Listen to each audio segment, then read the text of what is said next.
গীতা কি শুধু শাস্ত্র না অন্য কিছু? গীতা পড়লেই বা কী হয় আর না পড়লে বা কী হয়, এ সম্বন্ধে একটা উদাহরণ দিলেই বোঝা যাবে। দাক্ষিণাত্যে মহাপ্রভু শ্রী গৌরাঙ্গ ভ্রমণ করতে গেছেন। দেখলেন একটি লোক গীতা পাঠ করছেন আর অনবরত অশ্রুধারায় সিক্ত হচ্ছেন। পাঠে ভুল হচ্ছে, কিন্তু পাঠকের কোনো ভ্রুক্ষেপ নেই।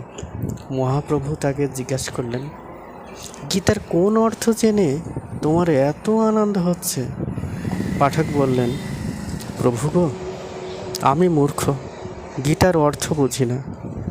অর্জুনকে শ্রী ভগবান উপদেশ দিচ্ছেন, অশ্বের রজ্জু ধরে আছেন, এই যে মূর্তি, আমার দেখে আনন্দ হচ্ছে। যতক্ষণ পড়ি ততক্ষণ তার দর্শন পাই, তাই আমি এইভাবে গীতা পাঠ করেই চলি। মহাপ্রভু বললেন, ধন্য তোমার গীতা পাঠ, সার্থক তোমার গীতা পাঠ, তুমি গীতার সার অর্থ বোঝো।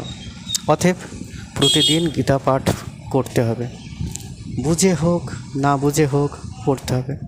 তার উপর সমস্ত দায়ভার ছাড়তে হবে। তিনি কৃপা করলে একটা সময় এই জীবনে আধ্যাত্মিকতার একটা মিরাকেল ঘটবেই ঘটবে।